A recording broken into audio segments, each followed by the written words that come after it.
Hi friends, उम्मीद करती हूँ कि आप सब स्वस्थ और मस्त होंगे। आज हम पढ़ेंगे कि संस्कृत अनुवाद कैसे करते हैं। आज संस्कृत अनुवाद करना सीखेंगे, तो बिना किसी देरी के चलिए वीडियो को स्टार्ट करते हैं। उससे पहले अगर किसी ने चैनल को अभी तक सब्सक्राइब नहीं किया है तो प्लीज़ फ्रेंड्स चैनल को सब्सक्राइब कर देना। आज हम ट्रिक के साथ संस्कृत अनुवाद करना सीखेंगे, तो चलिए स्टार्ट करते हैं। संस्कृत में 5 तरह के लकार होते हैं। इनके बिना संस्कृत अनुवाद हो ही नहीं सकता। संस्कृत अनुवाद करने के लिए हमें लकारों की पहचान होना जरूरी है, तो चलिए स्टार्ट करते हैं। लट लकार, लट लकार यानी वर्तमान, जो अभी चल रहा है उसे लट लकार कहते हैं। इस वीडियो में मैंने एक ट्रिक का यूज़ किया है फ्रेंड्स। वो ट्रिक आपको आते ही आप संस्कृत के सभी तरह के अनुवाद कर सकेंगे बिना किसी कठिनाई के। संस्कृत में दूसरा लकार होता है लंग लकार, जो कि है भूतकाल, जो बीत चुका। तीसरा है लृट लकार, लृट लकार में होता है जो भविष्य में होने वाला है, उसे लृट लकार कहते हैं। लोट लकार, लोट लकार में आज्ञा अर्थ होता है, मतलब उसमें आज्ञा दी जाती है। विधिलिंग लकार, विधिलिंग लकार उसमें चाहिए अर्थ के लिए प्रयोग होता है। विधिलिंग लकार होती है जिसमें कुछ भी चीज़ चाहिए है, चाहिए अर्थ के लिए विधिलिंग लकार होता है। इन लकारों को फ्रेंड्स अच्छे से याद कर लीजिए। मुझे लगता है कि आपको ये याद होंगे।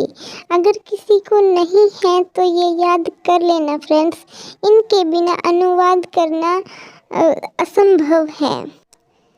अब बात आती है वचनों की। इसमें प्रथम पुरुष, मध्यम पुरुष, उत्तम पुरुष होता है। वचनों की बात करें तो इसमें एक वचन, द्विवचन, बहुवचन होते हैं। लकार और ये पूरा चार्ट, बस फ्रेंड्स ये 2 चीज़ें आप याद कर लीजिए और कैसा भी वाक्य हो आप हिंदी से संस्कृत और संस्कृत से हिंदी अनुवाद कर सकते हैं। ये चार्ट कंप्लीट आप याद कर लीजिए फ्रेंड्स। ये याद करते ही आपको मैं एक ट्रिक बताऊंगी, उससे आप हर तरह के वाक्यों का अनुवाद कर सकते हैं। प्रथम पुरुष एक वचन होता है सह या फिर सा। सह का अर्थ पुल्लिंग के लिए किया जाता है और सा का प्रयोग स्त्रीलिंग के लिए किया जाता है। प्रथम पुरुष द्विवचन में होता है तौ ते। प्रथम पुरुष के बहुवचन में होता है ते ता। ऐसे ही मध्य पुरुष में, उत्तम पुरुष में होते हैं। मेरी मानिए तो फ्रेंड्स आपको वैसे याद कर लो इन्हें, जैसे से, तौ, ते, त्वम, यूयम, यूयम, अहम, आवाम, वयम। ऐसे याद कर लीजिए, आसानी हो जाएगी। इस पूरे चार्ट को फ्रेंड्स तोते की तरह याद कर लीजिए।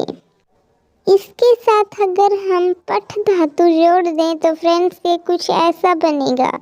पठती, पठते, पठंती, पठसी, पठते, पठत, पठामी, पठावे, पठामे। ये कुछ ऐसे बनेगा।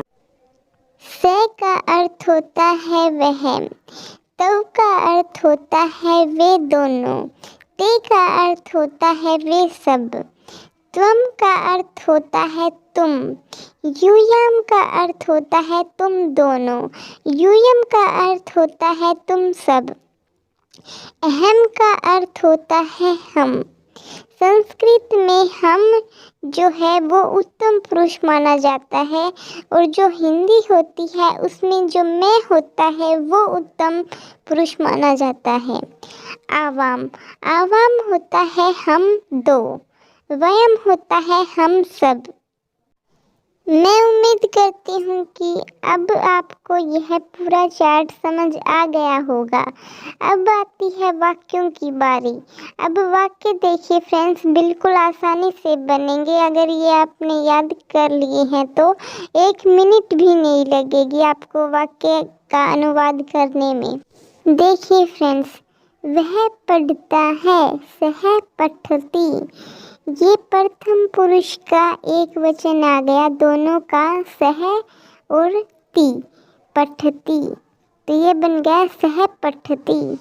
दूसरा देखिए फ्रेंड्स, वे दोनों पढ़ते हैं, तौ पठत। जो प्रथम पुरुष का द्विवचन है वो आ गया दोनों में, तौ और तह। तो ये बन गया तौ पठतः। आगे देखिए फ्रेंड्स, वे सब पढ़ते हैं, ते पठन्ति।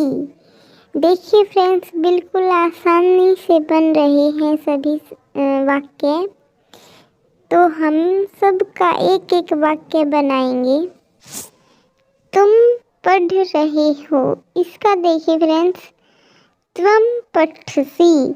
तो हिंदी के जो वाक्य हैं वो बड़े दिखाई दे रहे हैं और जो संस्कृत के हैं वो बिल्कुल छोटे हैं।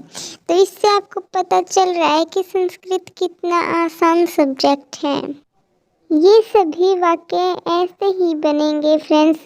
जैसे यूयम का बनाएंगे तो हो जाएगा तुम दोनों पढ़ रहे हो, इसका बन जाएगा यूयम पठतः।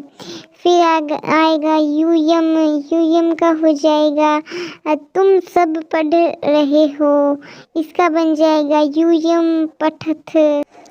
ये सब वाक्य ऐसे ही बनेंगे और ये वर्तमान के वाक्य थे। अगर आपको भविष्य के बनाने हैं, भूतकाल के बनाने हैं तो उनके लिए मैंने आपको लकार बताई थी। आप उनके अकॉर्डिंग सारे वाक्य बना सकते हैं। बस ये चार्ट आपको याद करना पड़ेगा फ्रेंड्स, ये बहुत इम्पोर्टेंट है। आज के लिए फ्रेंड्स बस इतना ही। फिर मिलते हैं अगली वीडियो में, तब तक के लिए धन्यवाद।